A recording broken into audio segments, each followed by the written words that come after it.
Ritu joins us now from Toronto, Canada. Thank you so much for joining me. Listen, hearing you say that you were chasing this fleeting image of perfection that made you profoundly unhappy, that is a lot for people to understand because they think that's the goal. I'm not supposed to be unhappy when I reach it, but you were unhappy. Was there a specific breaking point for you? I didn't even realize how unhappy I was. I was at a Stevie Wonder concert. Now, I'd say probably 15 years ago. I was in my early 30s, and I was with my sister, and and Stevie was doing his Stevie thing, talking about love and happiness and life. And my sister turns to me and she says, "Are you happy in your life?" And unexpectedly, I burst into tears, and I did what you're supposed to do at a Stevie concert, like did ugly cry.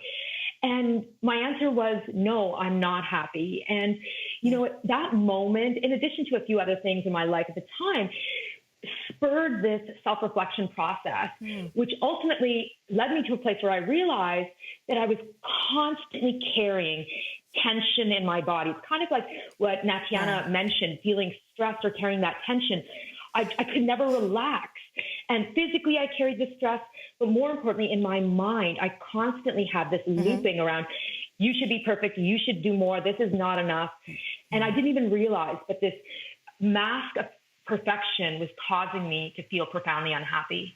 You now help women, and we're going to have some questions a little bit later in the show, but when people say they want to be perfect, is that translated to, I want to be happy? Is that the case? Because I was thinking to myself, when I say I want to be perfect, what does that mean? Does that mean I want to be happy?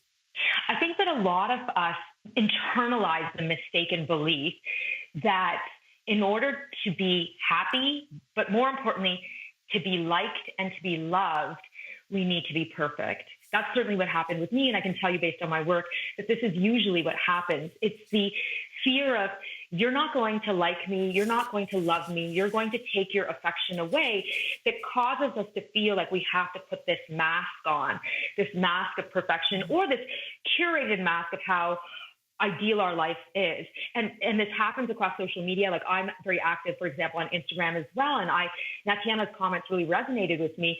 I would say that on social media and our interactions with our family members, friends, team members, and more, we constantly feel fear, judgment, and bias. And so the mask of perfection becomes a shield to deflect judgment, but also to help us to attract love and affection. And here's the thing, Tamron, this is one of the most important life lessons that I have learned through my journey.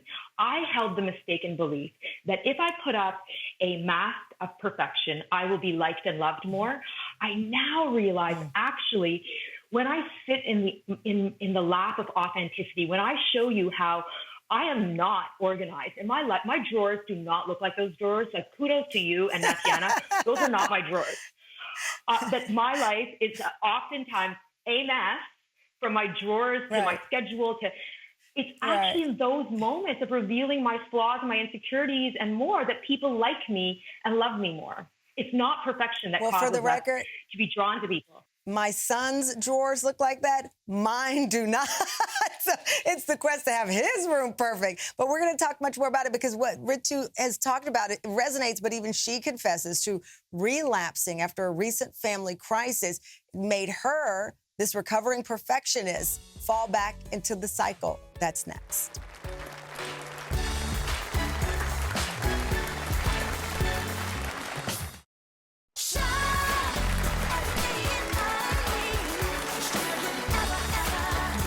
Being part of my mom's journey with Alzheimer's and her other illnesses has got to be the hardest thing I have ever had to deal with in my entire life. I have good days and good moments where I feel like, you know what, I'm doing my best and I'm showing up and I feel really good about it and I'm at peace as much as I can be. And then I have other moments that are just really dark and difficult and hard, where it just doesn't feel like enough, where my expectations of myself are so high. I'm recognizing that this is a journey and I'm on it.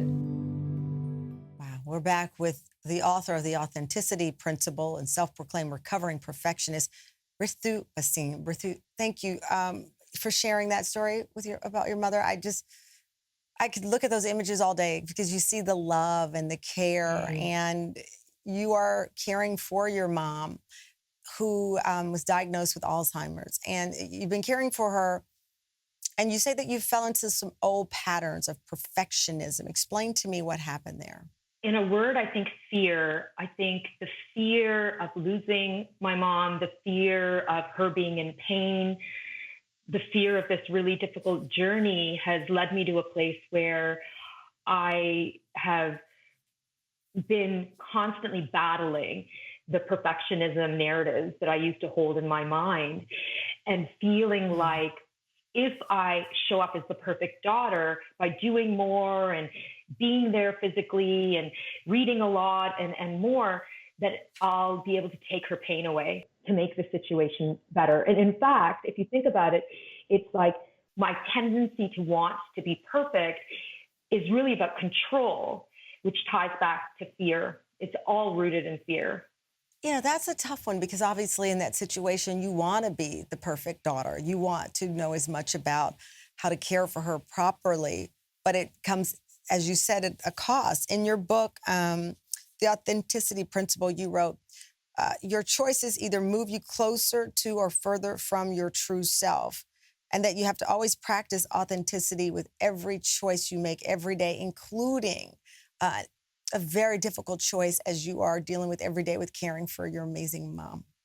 Yeah. So here's something that I keep reminding myself of in this moment that, first of all, perfectionism is a choice, but choosing to interrupt perfectionism is a choice. The same way being authentic is a choice, or choosing to mask is also a choice. And so one of the things I'm constantly doing in this moment is engaging in a lot of self-coaching and self-reflection around you don't have to choose to be perfect here, that you doing all of what you're doing is good, and your goodness is actually really great, and your mother will love you regardless.